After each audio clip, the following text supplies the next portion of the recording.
Voici encore une autre histoire que j'aimerais partager avec vous. Cette histoire m'a été confiée par une maman, une mère qui me confie l'histoire de son cousin. Oui, l'histoire de son cousin qui a pris balle perdue, qui est mort mystiquement. Vous savez, aujourd'hui j'aimerais dire à nos parents, quand vous achetez des terrains, surtout des champs, des plantations, etc., etc., montrez des limites de votre champ que vous avez acheté dans la main des gens. Oui, montrez des limites pour dire non que mon fils ou mon petit-fils, je suis encore en vie, voilà parcelle, ça là, champ là c'est pour moi. Voilà limite de notre champ. Et voilà limite de mon champ. Montrez-les. Sinon, arrête de dépasser les limites, de franchir la barrière et d'aller de l'autre côté. Maman, dis-toi que là, les gens ne s'amusent plus avec parcelle des gens. Les gens ne s'amusent plus avec champ des gens. Les gens ne s'amusent plus avec la terre des gens. On va quand même écouter l'histoire en question. Vous allez mieux comprendre de quoi il s'agit. Voilà l'histoire qui commence. L'histoire s'est passée précisément à Boaké. Mais je ne vais pas dire le nom de ce village en guillemets. Où tout à l'heure, la semaine passée, qu'ils ont enterré le monsieur en question qui a pris balle perdue, qui a laissé 6 enfants sur cette terre. Et il est mort. Voilà l'histoire qui commence. Le monsieur en question, vraiment, lui, il était à Boaké-Ville. Et c'est son père qui avait les plantations. Et voilà, lorsque de temps en temps, il partait au village, tout ça, là, connaître les choses. C'est-à-dire connaître les rouillages des cacao et via les trucs comme ça. Avec le temps qui passe, les années qui passent et les années qui passent et les années qui ont passé, on est encore dedans. Tout se passait bien. Vous-même, vous connaissez très bien que quand tu prends, tu tends vers la vieillesse, quand même, tu veux laisser ton héritage à tes enfants. Et voilà comment le monsieur en question appelle son fils pour lui dire que voici mes champs, voici mes plantations. Vraiment, moi, je suis déjà fatigué. Le jour, je ne suis plus là. Franchement, viens, tu vas vraiment prendre les forêts là. Et le jeune homme a dit, ok, il n'y a pas de problème. Voilà un père gentil, très gentil. Voilà un père qui était conscient et qui est intelligent. Parce que ce n'est pas comme les autres parents aussi. Quand eux veulent partir là même, toi, mais tu es là, tu dis, lui-même, il était si c'était même là, il a fait quoi? Il a fait quoi même? Si ce n'est pas chercher des petites filles. Tout son argent même. Il y a des parents aussi qui meurent et puis on les insulte encore dans les tombes là-bas. Tellement ils n'ont rien foutu. C'est ça là aussi, ça là c'est un autre problème. C'est-à-dire, toi, ton père meurt parce qu'il n'a rien laissé si c'était pour toi, ça te fait mal, tu l'insultes. Mais toi aussi, fais pour toi, sinon tes enfants vont t'insulter aussi. Oui, oui. C'est ça, on dit la vie. Donc, voilà comment le jeune homme en question, on dit son père, vraiment, brusquement, la mort l'a emporté. Et lorsqu'il meurt, le jeune homme en question, il prend ses enfants et sa femme. 6 enfants et sa femme sont venus s'installer au village. Donc tout se passait bien. Tout se passait bien un peu. Le gars, il était tranquille, il gagnait sa vie. Quand tant de récoltes arrivent, il gagnait sa vie.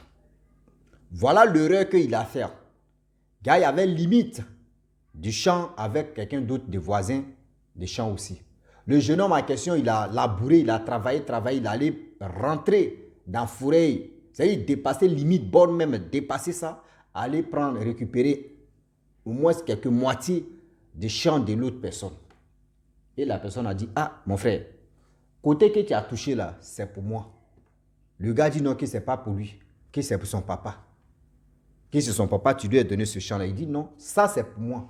Ton père t'a pas montré à bonne de ça. Il dit non, que champ ça là c'est pour lui. Voilà comment il y a eu confrontation là-bas.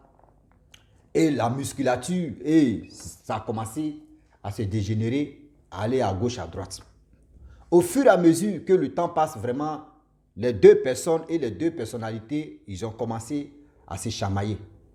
Et voilà comment les gens ont appris, ils ont appelé le chef du village les a appelés. Et celui qui avait franchi la barrière, lui, il a dit non que oui, ce champ-là en question, c'est son père. Eux, ils sont venus voler une partie de son champ. Il a dit non, que ce champ-là m'appartient. Son père lui n'est pas bien expliqué. Sinon, ici, voici limite de nos champs. Voici pour son père, voici pour moi. Et vraiment, ils ont regardé si les papiers et ils ont vu. Dieu merci que vous savez très bien au village, il n'y avait pas de papiers même en question à l'époque. On dit non que oui, voici tel ablas, voyez le limite. Et avant de parler même, on prend quelqu'un d'autre comme témoin. Si toi aussi témoin, tu veux mourir là, tu prends ton enfant, tu dis non que voyez telle personne, voyez ceci. Donc c'était comme ça, c'est comme, voilà. C'est maintenant affaire des papiers est venu. Donc le monsieur en question, celui qui était témoin, lui, son fils connaissait déjà limite de ces champs-là. Donc ils ont versé la boisson, etc. Le jeune homme s'est excusé. Mais celui qu'ils ont volé, c'est-à-dire qu'ils ont récupéré partie, moitié de son champ, lui n'a pas digéré ça. Lui n'a pas digéré parce que le petit lui a manqué de respect. Le petit lui a parlé mal. Le petit a dit des choses, des propos qui lui ont vraiment touché. Et voilà, vous savez très bien qu'en Afrique, surtout l'être humain, pas en Afrique, l'être humain là, tu peux vraiment, c'est-à-dire vous pouvez vraiment faire une réunion où tu vas demander pardon.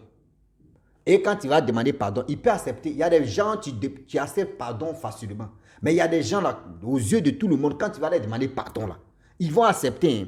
Mais toi-même, viens encore, toi seul, avec ta famille ou avec tes proches, venez lui demander pardon encore. Là, quand c'est comme ça, il désactive la haine qui était dans son cœur. Sinon, en public, là, lui, il ne compte pas ça.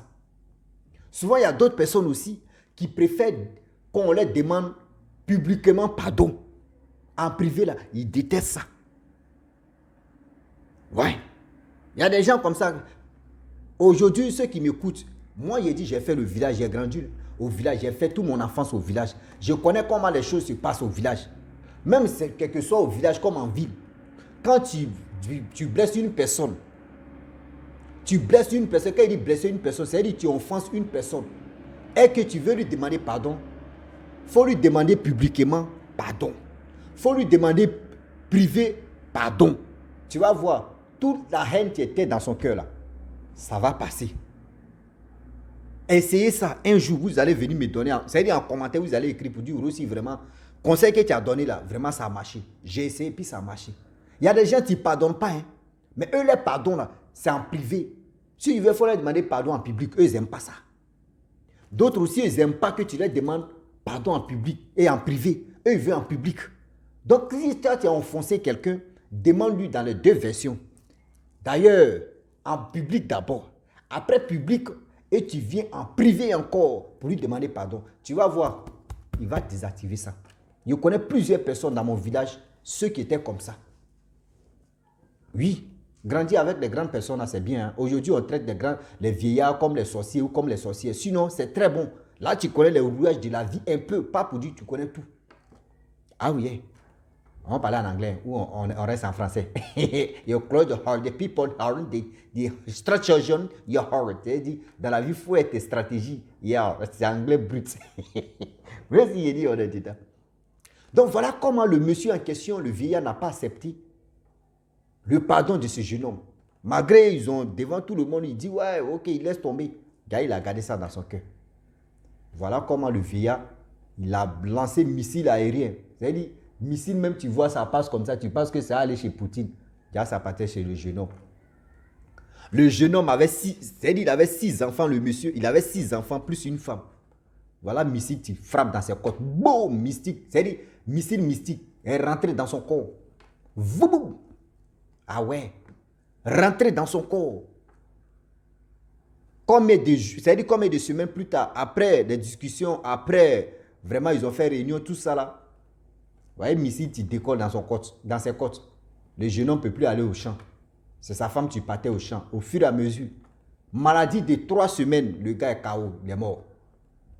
Le gars est KO, il est mort. Voilà comment tout le monde était surpris. Tout le monde était vraiment... Mais comment le jeune homme, il a eu quoi? Et puis il est mort comme ça, brusquement. Maladie de 3 semaines. Comment ça peut se passer comme ça? La famille?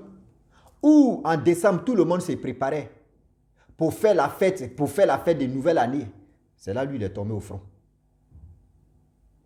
Donc, imaginez-vous, avec le stress dans la tête, avec tout ce qui se passe, tout le monde était paniqué. Ils l'ont amené à la morgue. C'est tout dernièrement là, ils ont enlevé son corps à la morgue et ils l'ont enterré. Et la tante en question est venue m'expliquer l'histoire, comment ça s'est passé.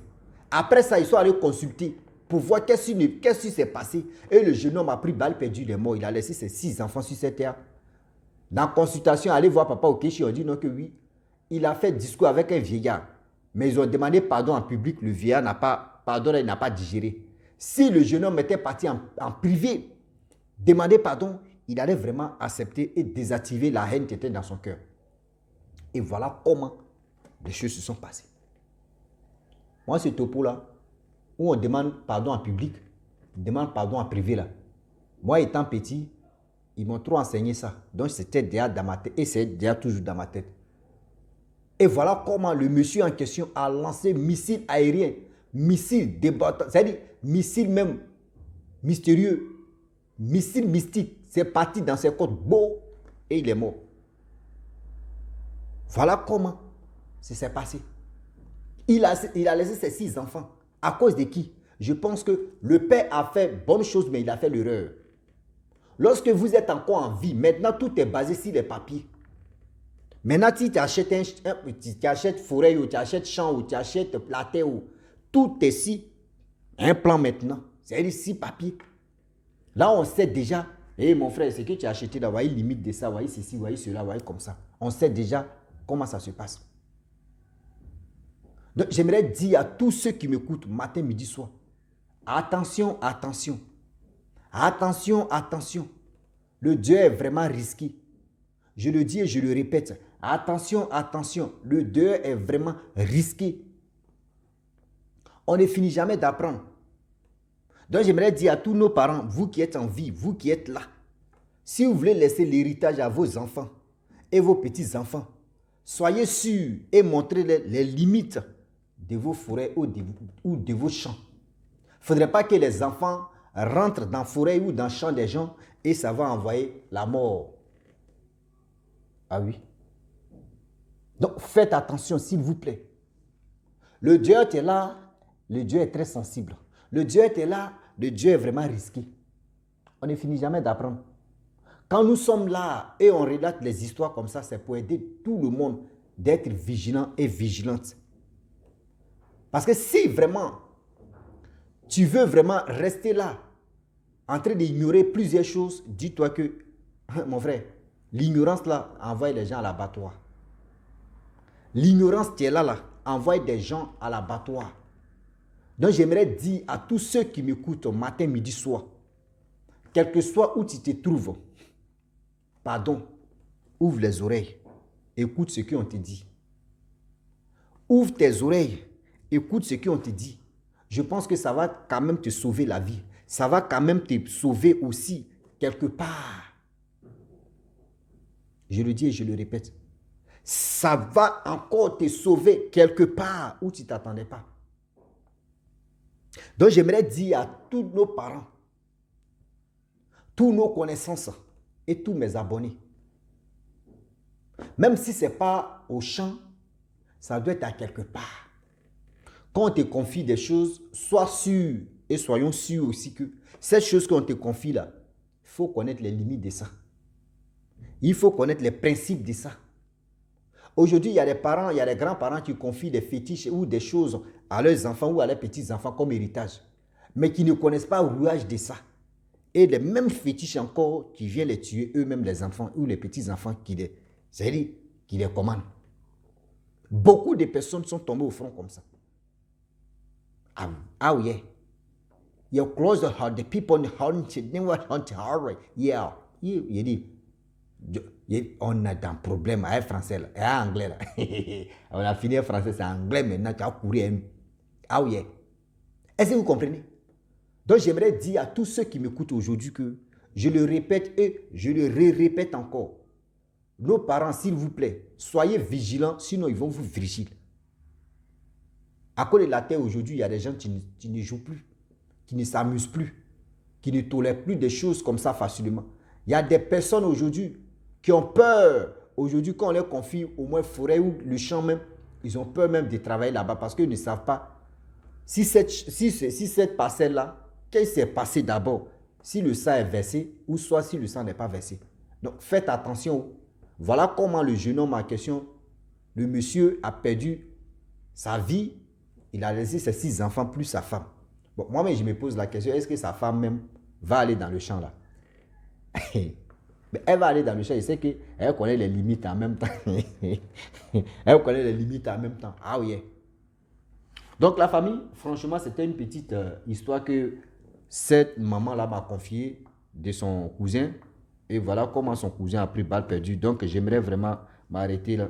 Si tu finis, si tu as attendu mon histoire, je pense que ça va quand même te sauver aussi. Ça va quand même t'aider. Donc si tu es nouveau, tu es nouvelle sur ma vidéo, il faut t'abonner sur ma chaîne YouTube, ma page à Facebook. N'oubliez pas de partager mes vidéos et aussi, je vous dis à très bientôt. Ciao. Bisous. Voilà ça.